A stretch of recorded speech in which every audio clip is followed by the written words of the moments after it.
అన్న ఎన్టీఆర్ గురించి చెప్పే ముందు మొట్టమొదటిగా నాకు తెలిసిన విషయం, ఒక వ్యవస్థ కాదు,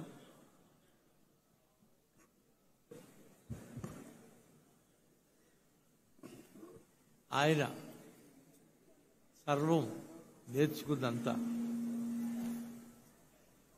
ఈ యావత్ ప్రపంచానికి చాటి చెప్పాలి, యావత్ ప్రపంచానికి చాటి చెప్పాలి అనే పట్టుదలతో చేశారు. అది 1974 సంవత్సరం. నేను 1974 సంవత్సరం నేను ఓ చేతి కథ అనే సినిమా తీయడానికి మద్రాసు వెళ్ళాను. కానీ నా ముఖ్య ఉద్దేశం అన్న ఎన్టీఆర్ గారితో సినిమా తీయాలని, ఒక్క సినిమా తీసినా చాలు ఆయనతో అనే ఉద్దేశంతో వెళ్ళాను.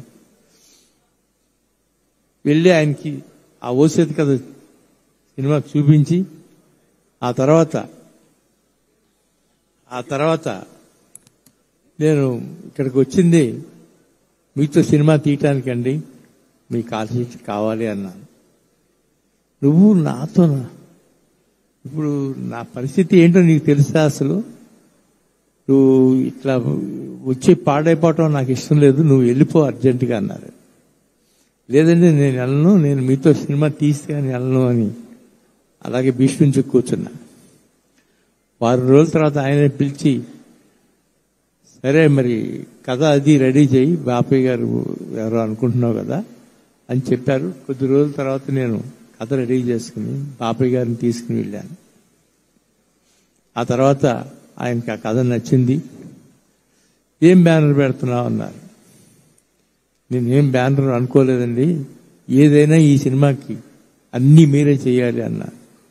వెంటనే ఆయన తలదిప్పటి పక్క చూసి కృష్ణుడి మెడలో వైజయంతి ఆ మాలను చూసి, కృష్ణుడి మెడలో ఉంటే అది ఎప్పటికీ వాడిపోదు, అది పెట్టుకునేటప్పుడల్లా ఎవరికి ఎప్పుడు అసలు ఏ సందేహం వచ్చినా ఏ సందర్భం వచ్చినా అది అదే నెరవేరుస్తుంది అని చెప్పి వైజయంతి మూవీస్ అని నామకరణం చేశారు. ఆనాటి నుంచి ఈనాటి వరకు ఆ వైజయంతి మూవీస్ ఎంతో గొప్ప విజయాలను సాధిస్తూ ముందుకు సాగుతుంది. నిన్న మేము తీసిన కల్కి సినిమా కూడా అలాగే విజయం సాధించింది. అందుకనే అన్న ఎన్టీఆర్ ఎక్కడున్నా ఆయన భౌతికంగా ఉన్న మన మధ్య ఉన్నారనుకుని అలా సాగిపోతూ అలా ఉంటాం. అందుకని ఈ సందర్భంగా ఆయనకు మరొకసారి తెలియజేసుకుంటూ సెలవు తీసుకుంటున్నాను.